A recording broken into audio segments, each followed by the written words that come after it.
This is reindeer moss. This is probably my most favorite moss to work with. I really love how this stuff looks.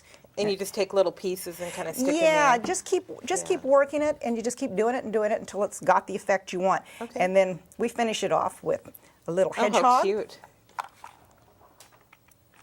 Yeah, put our little hedgehog in there, and then our other favorite, besides the hedgehog, this guy I've always got to hold carefully so I don't glue myself to it, is our little bumblebee. Oh. Okay. And we would just keep working this for, you know. Oh yeah, that's great. Until you, and add, I mean, go out in your backyard, find pods, find stuff you like, you little know. nuts or. Yeah, little nuts, whatever. Yeah, it could be anything.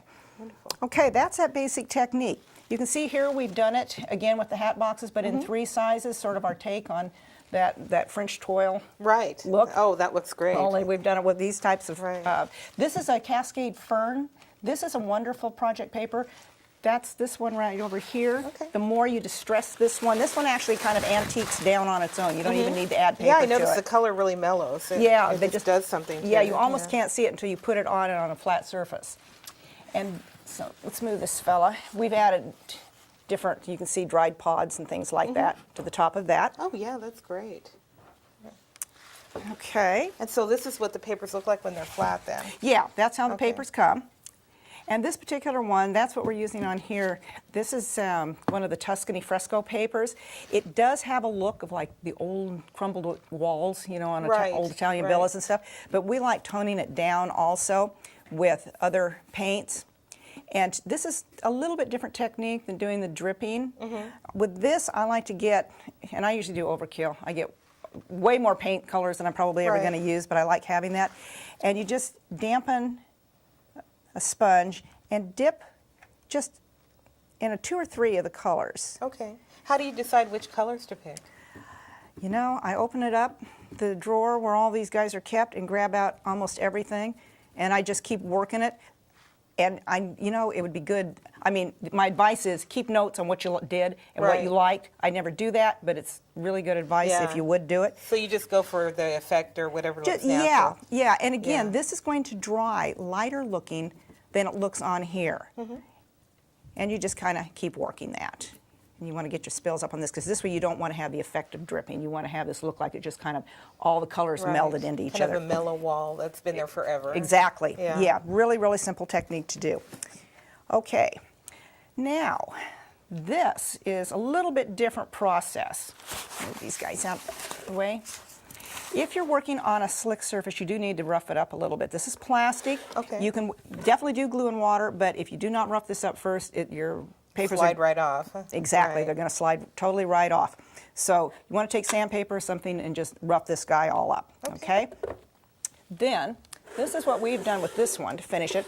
This particular paper, from experience, I know is like our brown paper. This is the same basis as the lupa. I know this is going to turn into oatmeal, and I want to get these wonderful Oh, the little swirls in there. the swirls, yeah, right. So what we've done with this is torn the paper where the patterns are that we want, and don't worry about what your edges and stuff are like, as long as they're torn. And then we paint, and this is where you'd want your mixture to be fairly thick because you don't want it running all over the place.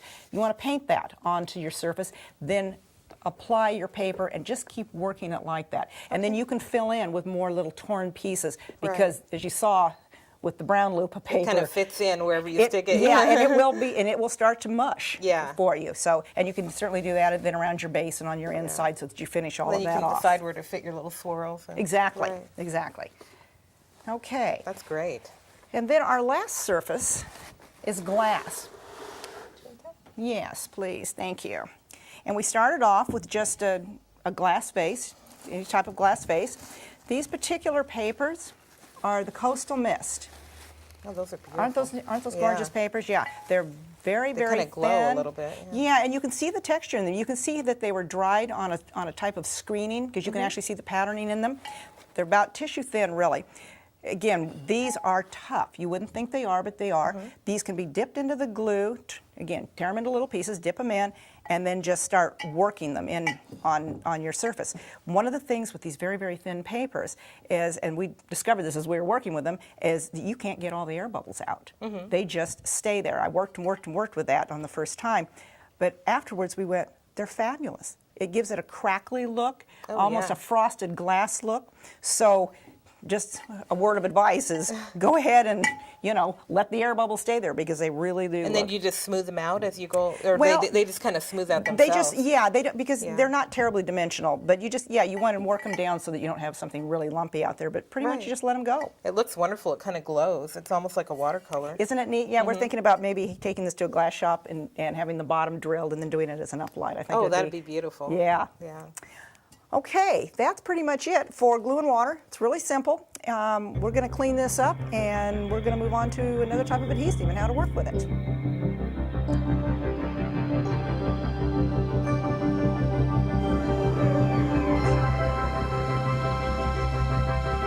Okay, hi, welcome back. Okay, we're going to be talking now about wallpaper paste and applying your papers and your fabrics and things with that. The main difference is that the wallpaper paste is very thick and it's much better to work with if you're going to be working with heavy things, fabrics, textiles, and also bulky stuff, things that are difficult to handle. This has some body to it, so it won't tend to slip and slide nearly as much. Okay.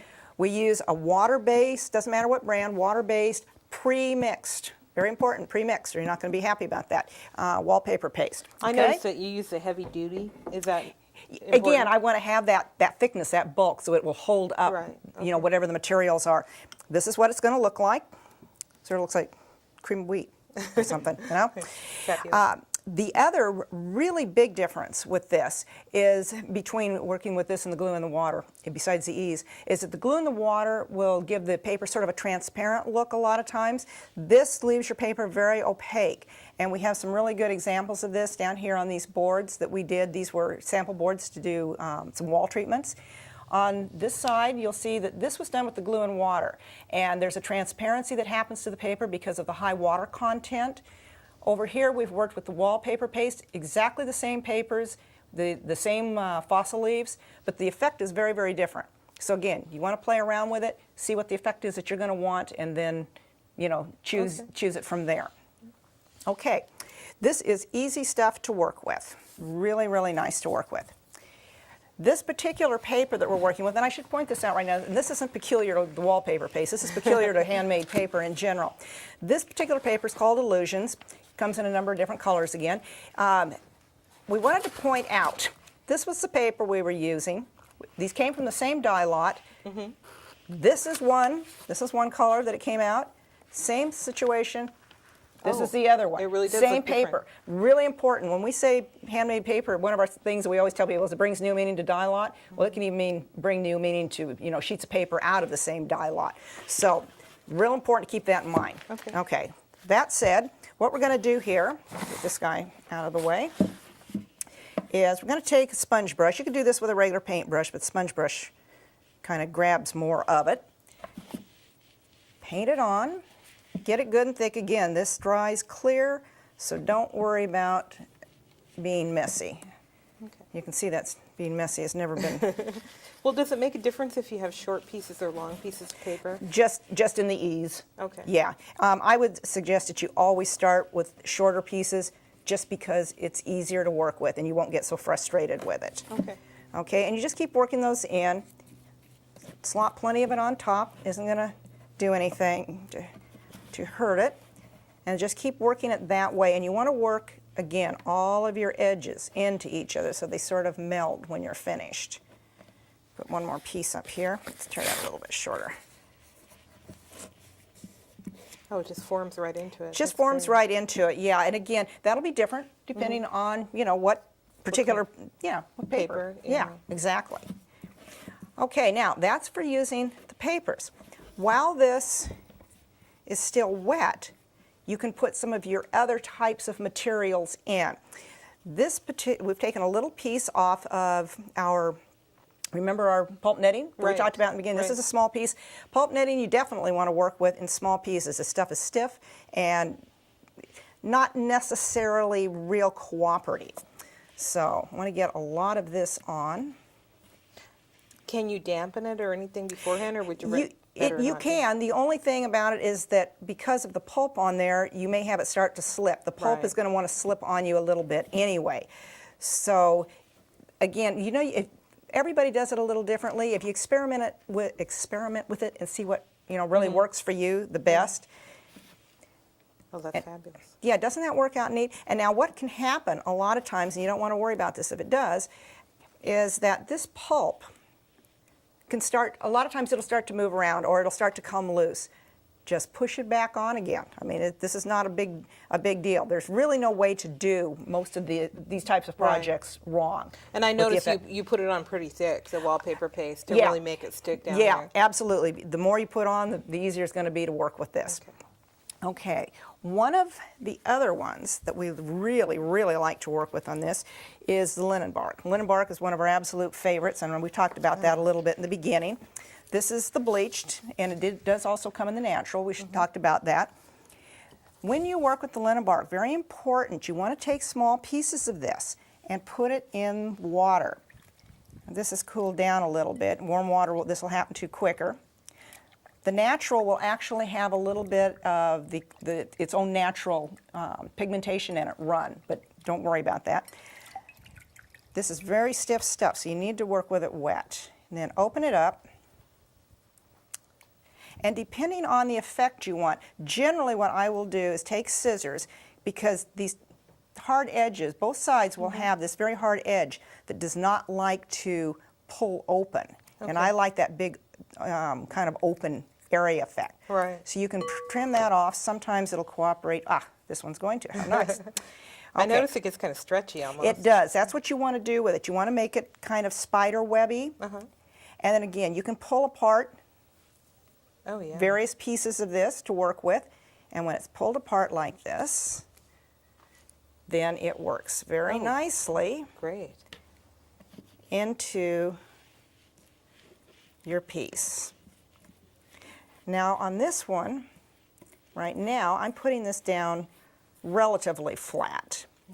What you could also do, though, with this, which is really fun, this is a piece we had that I had already worked. Kind of pulled it out a little bit. And pulled it out a little bit.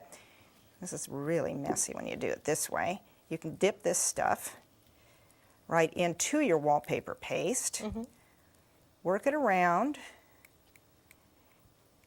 and mold it, and to create some dimension, leaving air spaces. And again, if this is a little heavy, because this paste is very heavy, and you're not getting it to be quite as airy as you'd like, tin foil is marvelous for this. Just ball up little pieces of it, stuff it in the spots that you want, and let it dry.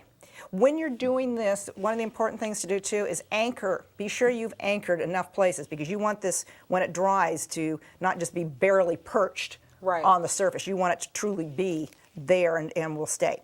So it almost gives it kind of an antique-y old look. Yeah, it does. Yeah, linen bark is really great to use. Okay, now on this oriental pot, you can see that we also put the linen bark on this. But on this one, we've also used the Pulp Lace. It's one of my favorite products. I just love this stuff. It only comes in the black and the natural, but it's just great. I love it. This you could just paint on, but I kind of like dipping it, just because I like the messy feel of it. did mud pies and stuff as a kid, too. It looks fabulous. I love it. Isn't it wonderful stuff? Let's find kind of there's a good blank spot. And just settle it in. Oh, wow. And kind of work it in. I don't know if this works for other people. I've found that pushing things in backwards with my fingernails, for whatever reason, the glue doesn't stick. Just to really get it to your down fingernail. there. Yeah. And I've never found anything that works as well as using my fingernails. So I don't know if that works for other people, but there's a tip if it does. That looks great. Doesn't that look great? And then you could, of course, apply more. And actually, I would apply more to make sure that it's really. That's Pulp Lace? This is Pulp Lace, That's wonderful. Yeah, isn't that wonderful? It's just got a really different look and feel to it. And as this dries, it almost makes it sort of like meld into the pot, so that all these different